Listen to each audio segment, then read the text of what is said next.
Elara's grief didn't come as a sudden, sharp wound. It came like the slow, quiet spread of kudzu over an old stone wall, choking out the light until all that was left was a green, smothering silence. Her Thomas had been gone 6 months now, taken by a flash flood on the Sweetwater Creek road. A road he'd driven 1,000 times while humming the melody to the one song he'd ever truly finished. He was a songwriter who lived mostly in his own head, a man whose hands were always itching to hold a guitar neck or a pen, but who only ever managed to give the world a single, perfect gift. A 3-minute ballad called, fittingly, Sweetwater Lullaby. Elara carried that song, and a great, quiet despair, right alongside the heavy knowledge that she was carrying Thomas's only child, due to arrive any day now. She sat on their sagging porch swing, the paint peeled back to the bare cedar, listening to the cicadas, trying to prepare for the joy that felt less like joy and more like a necessary, painful continuation. She knew Thomas wouldn't be there to sing his lullaby, but she figured she could hum it well enough. The town, small and used to tragedy, had been kind, mostly. They left casseroles and kind, mournful glances, but they also waited, with that specific small-town patience, to see how the young widow would cope, and whether her baby would carry the shadow of its lost father. The humid air of late August pressed down, thick and heavy, promising either a blessing or another storm. The birth was quick, clean, and everything the doctors in the little county hospital had promised. The baby, a boy with Thomas's dark hair and long, clever fingers, arrived screaming, which was normal, of course. Elara named him Leo, a simple name for a complicated beginning. But the moment Leo was placed on her chest, the screaming changed. It wasn't the healthy, indignant wail of a hungry infant. It was a sound that tasted of deep, profound sadness. It was a cry that seemed to start not in his lungs, but in some old, wounded place deep in his soul. A sound that refused to be soothed by milk, rocking, or the gentle, frantic shushing of his mother. Nurses came, shooed away, and returned, their professional smiles slowly hardening into expressions of troubled concern. They checked his breathing, his latch, his temperature. Everything was perfect. But the sound, that unending, high-pitched, desolate cry, continued. It vibrated in the small hospital room like a tuning fork struck against a granite countertop. It spoke of a desperate need that no one in the clean, bright hospital could name, let alone satisfy. Elara felt a cold dread settle in her bones. This wasn't just colic. This was a protest, a rejection of the world he'd been dragged into without the one person he was meant to know. 2 weeks bled into 3, and the baby's condition became a kind of haunting. Leo slept only in fitful 20-minute bursts before the inconsolable wail would start again, sharp enough to scrape the paint off the walls. Elara, her own eyes hollowed out by sleep deprivation and fear, walked the floor of the old house. The town doctor, a kind man named Dr. Pete, confessed he was stumped. Elara, he's healthy as a horse, truly. We've run every test. Sometimes babies are just fussy. But this wasn't fussy. This was a sustained spiritual anguish. Her mother, who came to help, left after 5 days, tearfully admitting she couldn't stand the sound. The house, usually so full of Thomas's quiet melodies and the scent of brewing coffee, became a prison of noise and anxiety. Elara felt herself slipping, her memories of Thomas, once so clear and warm, now fractured and drowned out by the noise. The conflict wasn't just external. It was internal. How could she be a good mother if she couldn't even give her child peace? She started to see Thomas's accident not as a tragedy, but as a deliberate escape from this impossible burden. Thomas's music, Sweetwater Lullaby, was never a national hit, or even a regional one. It was a local favorite played only on the small, sputtering AM station WSCK, the kind of station that broadcasts weather reports and high school football scores. He'd recorded it on an old reel-to-reel in a friend's dusty garage, the sound quality charmingly rough, his voice a little shaky with sincerity. The lyrics were simple. A description of the creek at dusk, the sound of the wind through the cypress trees, and a promise that no matter what storms came, love was the quiet place to rest. Elara kept the one cassette tape she had of the song tucked into an old jewelry box, unwilling to play it since Thomas died. Felt too sacred, too raw. She figured when Leo was older, when the wound of loss had scabbed over, she would play it for him. But now, with the baby's cry sounding like a perpetual siren, she couldn't bear the memory of his living voice. She needed a solution, a physical, tangible cure, not a heartbreaking echo. The song felt like the last straw of a rope that had long since snapped. One night, the exhaustion hit Elara like a physical blow. She'd walked for 6 hours, Leo strapped to her chest, his cry relentless. She collapsed onto the old armchair, tears finally flowing, her breath hitching. She simply gave up, leaning back and letting the sheer volume of his grief wash over her. She reached out and blindly slapped the button on the old, dusty radio Thomas had left on the kitchen counter, hoping for any sound. A talk show, a commercial, anything to break the horrible, intimate loop of her own despair.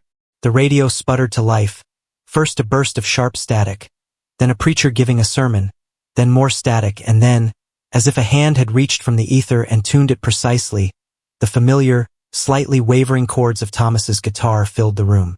It was WSCK, playing Sweetwater Lullaby in its midnight rotation. The change was immediate and absolute. The cry, which had been at a full, agonizing peak, didn't diminish or fade. It simply stopped. It cut off as cleanly as a wire snipped by shears. Leo's tiny, red face remained screwed up for a moment, his chest heaving with the memory of the sound, and then his eyes blinked open. They were wide, unfocused, and utterly still, gazing at the rattling speaker on the counter. The only sound in the house was Thomas's voice, husky and sincere, singing of cypress trees and quiet water. Elara couldn't breathe. She didn't dare move. She was terrified that any flicker of motion, any change in the sound waves, would shatter the fragile peace. The song played for its full 3 minutes. Thomas finished the final, trailing chord. The radio clicked back to static, then a country jingle. And Leo's face crumpled. The anguish returned, louder, sharper, more desolate than before. Elara's heart hammered a desperate, awful rhythm against her ribs. She had found the answer, and it was impossible. The next few days turned into a frantic, desperate vigil. Elara realized that WSCK only played the lullaby once or twice a day, usually in the wee hours of the morning, always a surprise. She didn't know the schedule, and no one at the little station seemed to run a tight ship. She couldn't call and request it. That would only draw attention to her strange, specific need. So, the house became a bunker dedicated to capturing sound. She dug out Thomas's old cassette recorder, a heavy, beige box with clicky buttons, and started taping the radio 24 hours a day. She ran through dozens of cheap tapes, labeling them with timestamps and frantic notes. 4:17 a.m. static, 10:05 a.m. weather, 2:32 p.m. lullaby, track 12. The house was now filled with the hiss of tape recorders, the endless stream of WCK's mundane programming, and always hovering underneath, the high-pitched, tearing sound of her baby's sorrow. She had stacks of tapes, but the precious 5 minutes of Thomas's voice were buried in hours of noise. She was no longer trying to solve a medical mystery. She was now locked in a frantic, technical race against her own child's despair. The radio station became her white whale. She tried calling the station manager, a gruff old man named Hank, pretending to be a fan, asking for their playlists. Hank just chuckled, "Sweetheart, a playlist? We just throw on whatever tape's not molded over." This confirmed her fear. The song's appearance was purely random, a cruel lottery. Elara, unable to sleep or eat properly, began to look less like a grieving widow and more like a feverish archivist. She sat in the armchair, the recorder perched precariously on her knees, waiting for the one chord, the one voice that meant peace. She started to develop an acute ear, able to distinguish the quality of the static just before the music started. She lived in a suspended state of anxiety, the only rhythm in her life the terrible, predictable pattern. Leo cries, Elara rushes, Elara finds the tape. Leo silences. The tape ends, Leo cries again. The isolation was intense. She didn't open the blinds anymore. The conflict of her life was no longer Thomas's death, but the management of his ghost's fleeting presence. The whispers started up again, and this time they weren't about Thomas. They were about Elara. Ethel Vance, the neighbor from across the street, a woman whose life was a dull, constant surveillance, was the first to notice. Ethel saw the dark windows, the stack of strange, unlabeled cassette boxes piled on the porch steps awaiting trash day, and the endless, muffled sound of a man singing. She didn't know the context, only the facts. The widow had locked herself in, her baby screamed, and an old man's voice was playing on repeat, drowning out the world. Ethel started telling people at the Piggly Wiggly checkout line that Elara was unraveling, that she was trying to keep his memory alive with necromancy, and that the constant, high-pitched crying was the sound of a child being denied its mother's actual love. Elara felt the weight of the town's judgment pressing in, a heavy blanket of disapproval she couldn't shake off. She knew she was acting strangely, but how could she explain that her baby was only soothed by a dead man's recorded voice? This social conflict added a layer of acute, paranoid urgency to her mission. Then came the inevitable crisis. In her desperation to keep the peace, Elara had accidentally recorded over her best tape, the one with the clearest, sharpest recording of the lullaby. She was down to a handful of muffled, static-filled snippets, none longer than a minute. Leo, as if sensing the quality control issue, became harder to soothe. The screaming stretched out for 12 unbroken hours. It was a marathon of grief that felt like it would tear the very foundations of the house apart. Elara paced. She begged. She wept, her voice hoarse. Her hands shook so badly she couldn't load the tapes. In a moment of sheer, desperate defeat, she threw the whole recording setup onto the floor. As the dust settled and Leo's wail filled the silence, her foot kicked something hard under Thomas's old writing desk. It was Thomas's secret, his well-worn, leather-bound guitar case, a case she hadn't touched since the accident. She knelt, fumbling with the latches. Inside, among a few old plectrums and a tangled spare string, was a final, pristine reel-to-reel tape. It was the original master recording of Sweetwater Lullaby, labeled simply with Thomas's unmistakable, looping handwriting. The sight of the master tape felt like a miracle. Elara's hands, which had been shaking with fatigue, were suddenly steady.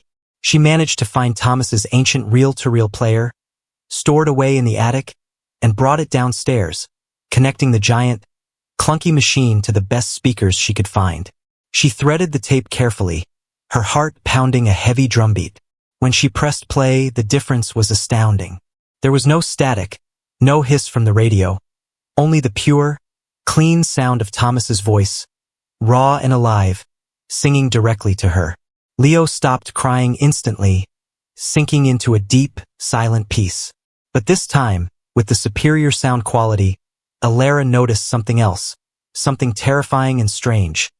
A faint, almost whispered second melody, a counterpoint hidden just beneath Thomas's voice, impossible to hear over the radio static.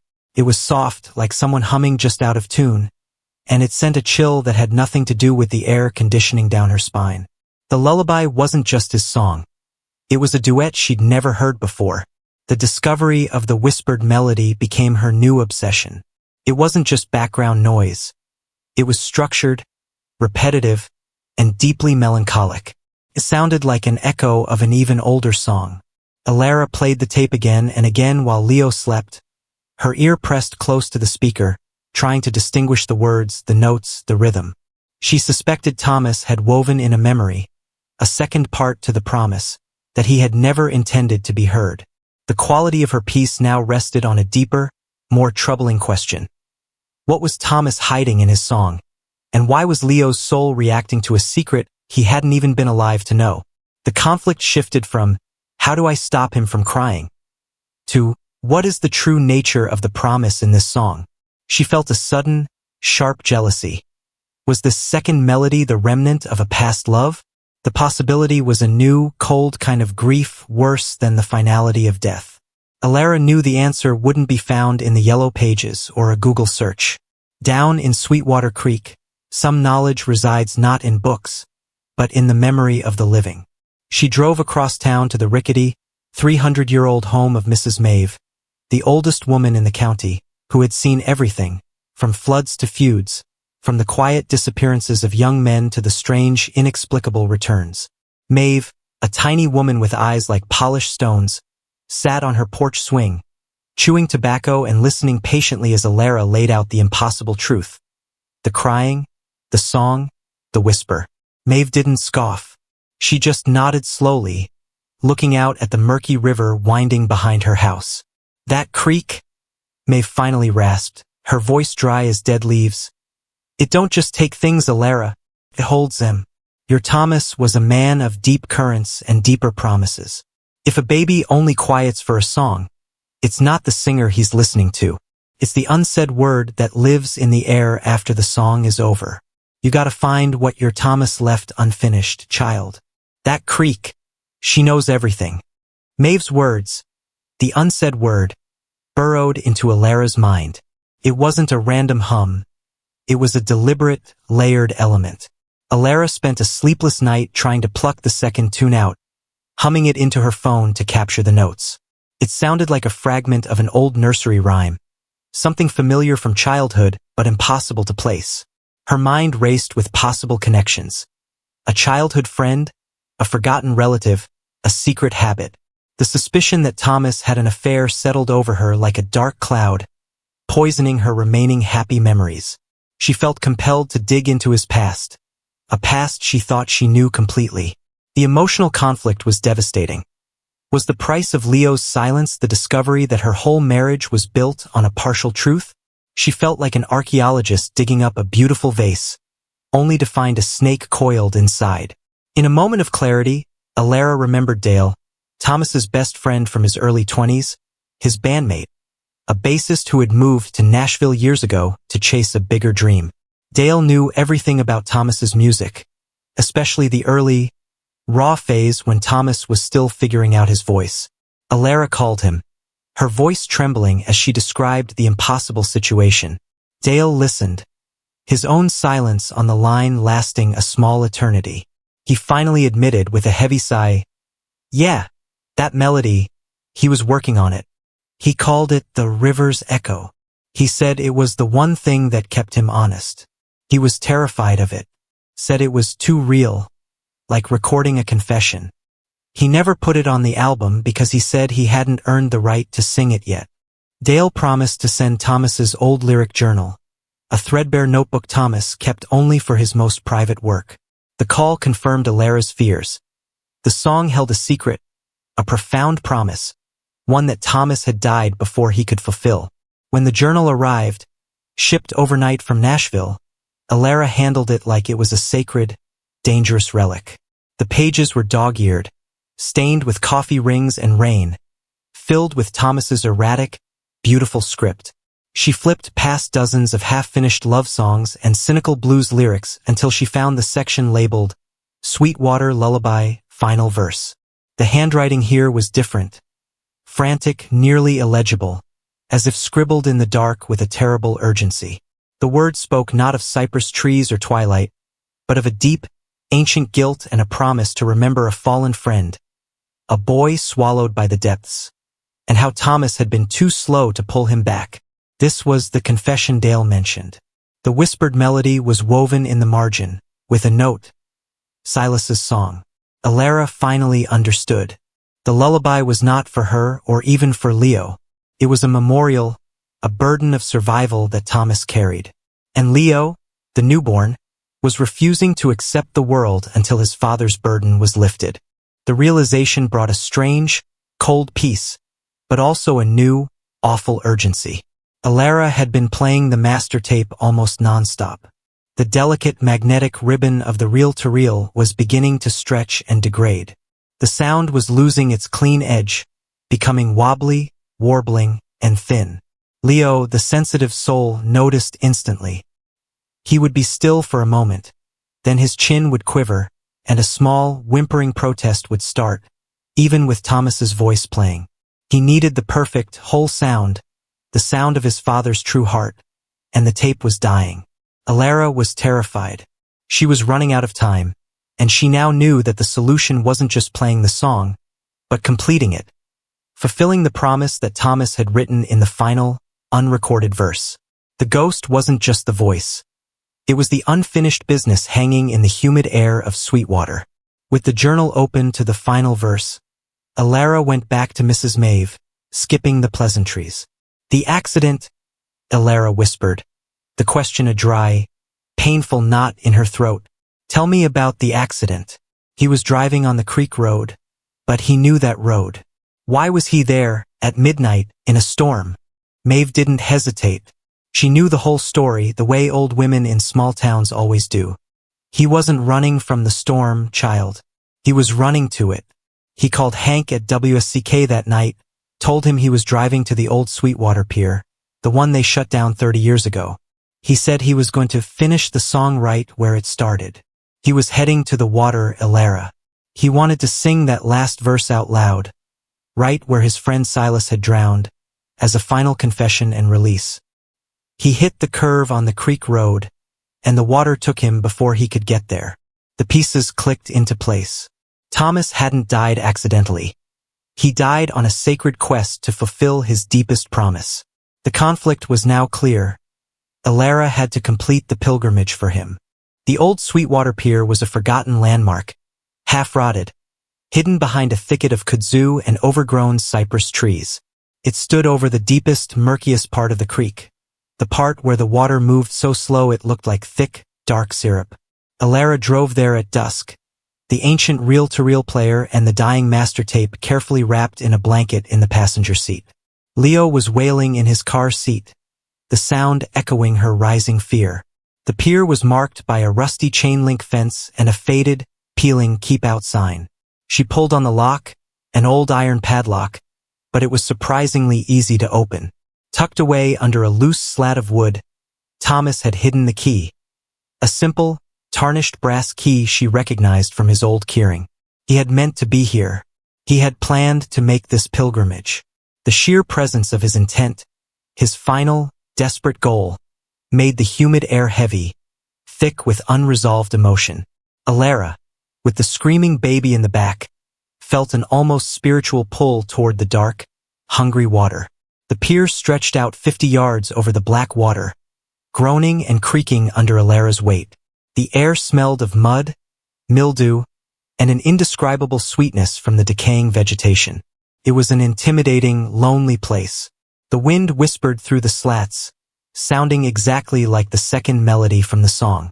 Elara carried the reel-to-reel player, now her most precious and fragile object, and the journal. She set the machine down on the widest, least rotted plank. She took a moment, leaning over the railing, staring down at the water that had claimed both Thomas and his childhood friend. The sheer weight of the loss, the double tragedy bound up in one song, was overwhelming. Leo's cries, though still constant, seemed strangely absorbed by the vast, open space of the creek. Elara opened the journal, reading the frantic final verse, and noticed a strange, tiny arrow Thomas had drawn beneath the word depths, pointing directly at a particularly large, dark knot in the wooden decking, not 10 feet from the end of the pier. Elara knelt, her heart racing not with grief, but with the adrenaline of a treasure hunt. The knot Thomas pointed to was loose, disguised by years of grit and dirt. She pried at it with an old, rusted nail she found on the deck. The knot popped out, revealing a small, dark hollow beneath the pier's main support beam. She reached her trembling hand down, feeling the rough, cold wood, and closed her fingers around something small and boxy. She pulled it out. A small, dark wooden box, about the size of her palm, stained black by years of river dampness, secured with a tiny, complicated latch. She recognized the wood. It was the same dark cedar as the porch swing back home. Thomas had carved this box. She had no doubt this was the unfinished business Maeve had hinted at.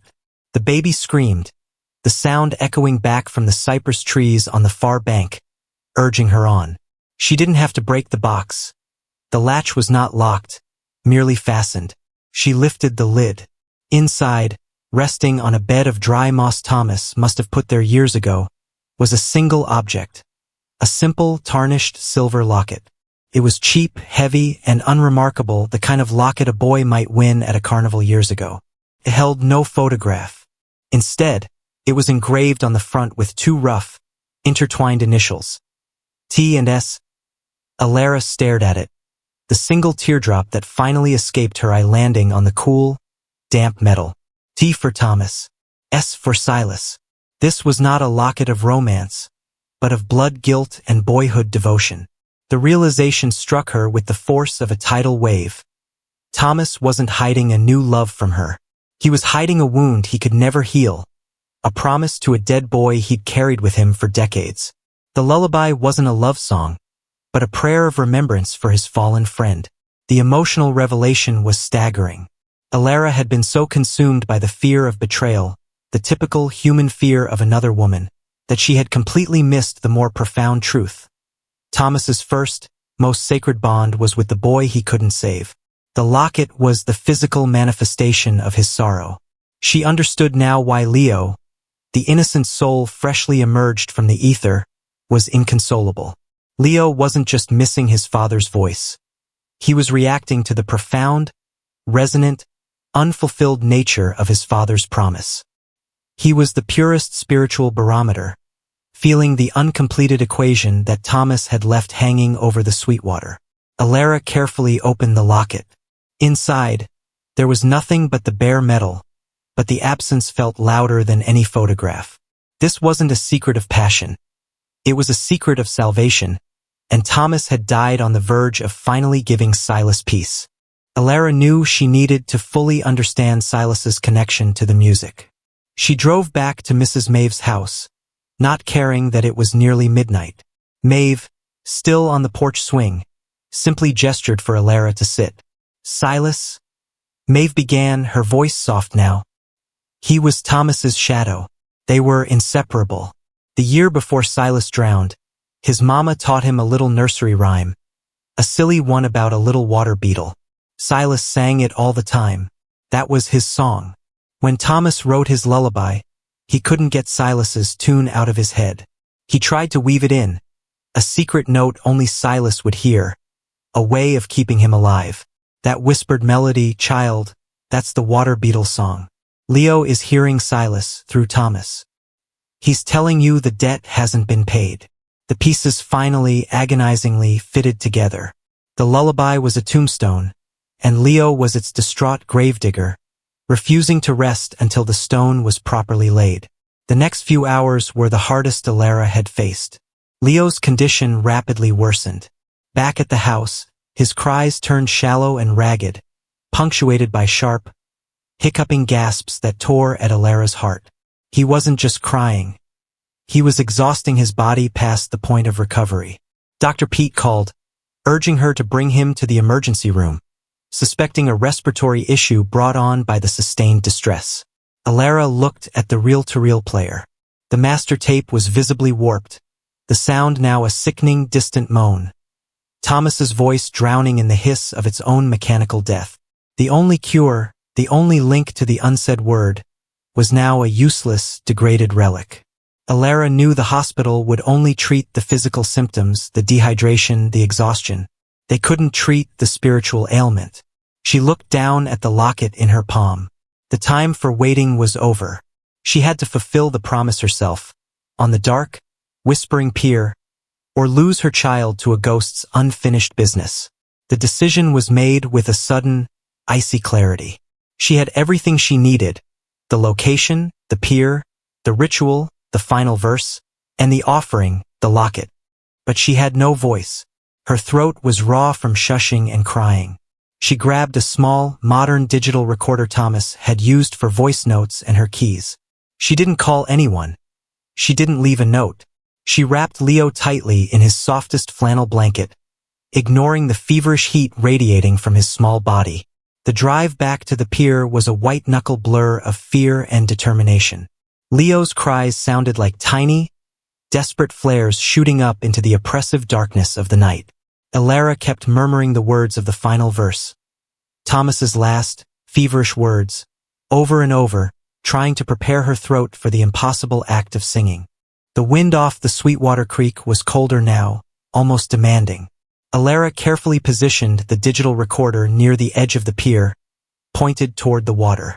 She threaded the mangled master tape one last time onto the reel-to-reel, knowing this was its final performance. Leo was laid down next to the machinery, his wide, exhausted eyes fixed on the distant, silent darkness. The cry was now a dry, heartbreaking rattle. Elara took a deep, shuddering breath, her mind focused only on the journal's final page. She pressed play. The damaged tape began to turn, emitting the warbling, thin sound of Thomas's opening guitar chords. Leo's ragged breathing hitched, but the crying did not stop entirely. He needed more. He needed the conclusion. When Thomas's recorded voice reached the end of the standard Sweetwater Lullaby, the familiar final chord, Elara swallowed the panic that threatened to overwhelm her. She knelt over Leo, holding the tarnished locket tightly in her left hand, and began to sing the final unrecorded verse. Her voice, raw and unfamiliar, shook with grief and effort. She sang the words Thomas had scrawled in the dark, words about guilt and a debt to the water, words meant for a lost friend. As she sang the whispered, sorrowful melody, Silas's water beetle song, the air around the pier changed.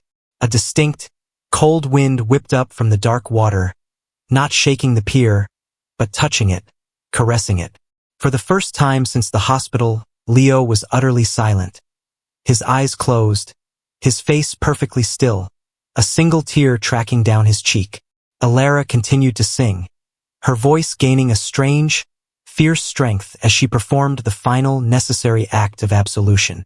When she reached the very last line, "Rest now, brother, I have sung your name to the flow," she opened her hand and dropped the small, tarnished silver locket, engraved with T and S, into the black water below the pier.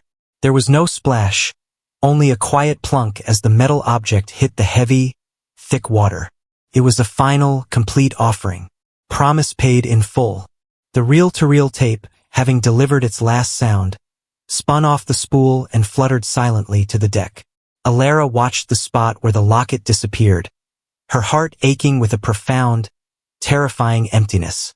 The music was gone. The cry was gone. Only the wind remained. Then came the miracle, quiet and profound.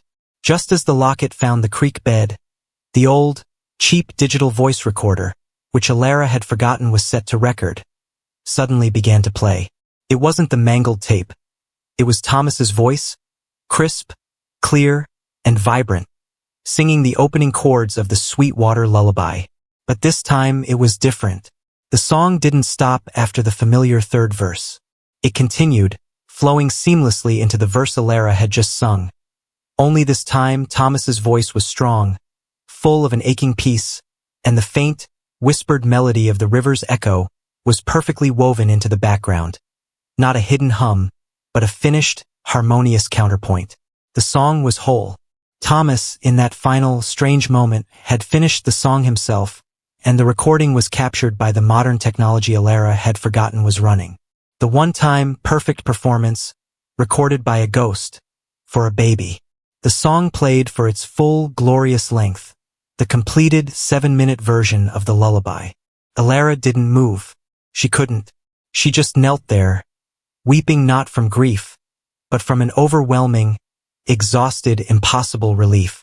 Leo, lying next to the humming recorder, let out a single deep, shuddering sigh, the first breath of true relaxation she had heard since his birth. He opened his eyes, no longer wide with fear, but soft and peaceful. He looked up at Elara, his lips curving upward in a tiny, perfect, milk-drunk smile. It was the first smile he had ever given, a blessing, a sign of acceptance. His soul was settled. The unfulfilled promise, the deep, spiritual discord that had kept him tethered to his father's grief, was finally, irrevocably resolved. The completed lullaby finished its final, trailing note. The digital recorder simply clicked, and the silence that followed was not the awful, empty silence of death, but the rich, full silence of peace. Elara didn't need the machine. She didn't need the ghost's voice anymore.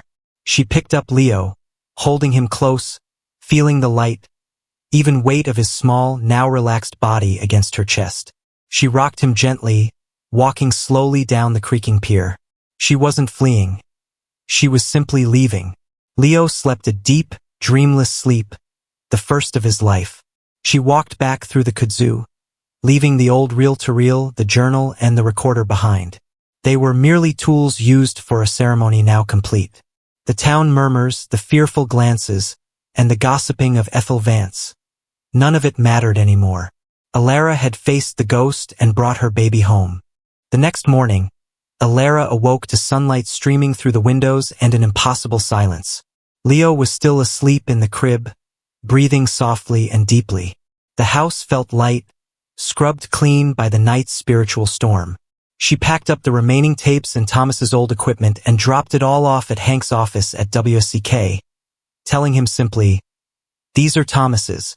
They need to be stored." Hank, seeing the peace in her eyes, just nodded, not asking the questions he usually would. The physical evidence of the haunting was gone, but the musical evidence remained on the tiny digital recorder she'd left on the pier.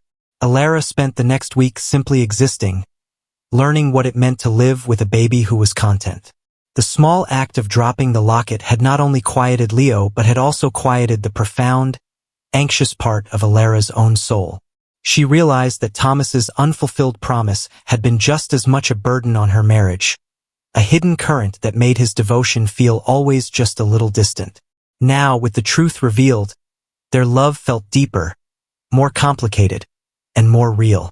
It was a love that contained guilt, memory, and profound friendship, not just romance. Elara started sleeping again, dreaming not of Thomas's face, but of the sound of clear, flowing water. Leo grew rapidly, his dark eyes sparkling with a happy, alert intelligence. He was a child of the water, a child of the complete song. 6 months later, the story of the crying baby and the ghost song had become a quiet, local legend. The kind people didn't discuss openly but knew in their hearts. Elara, sitting on the front porch swing, finally decided what to do with the finished song. She didn't want the world to forget Thomas's confession, his final, beautiful act of completion. She contacted Dale in Nashville, who helped her digitize the recording Elara had found, cleaning up the sound. She released the full, 7-minute version of the song on a small online platform, attributing it simply to Thomas and Silas. She called it Sweetwater Lullaby, the river's echo. It never went global, but in Sweetwater Creek, it became a quiet phenomenon. People played it to remember Thomas, to find peace, and sometimes to think about the old river and the secrets it kept. The last verse, the one Elara had sung and Thomas had recorded, became the heart of the song, transforming it from a simple love ballad into a profound meditation on memory and forgiveness. Elara never went back to the old pier, nor did she need to play the song for Leo again. The little boy was bright, happy, and full of his own music now, humming his own, entirely new, uncomplicated tunes. Elara watched him play in the sunny yard, a boy finally at peace, and she knew the truth.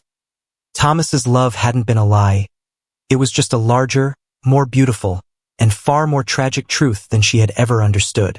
The deepest promises are the ones we keep for others, and sometimes, it takes a newborn soul to demand that the dead finally pay their debts and rest. Elara had found her own voice in the silence, and Leo had finally found his home in the world. The Sweetwater Creek continued to flow, holding its secrets, but for Elara and her baby, the current of grief had finally, gently, turned them toward the sun.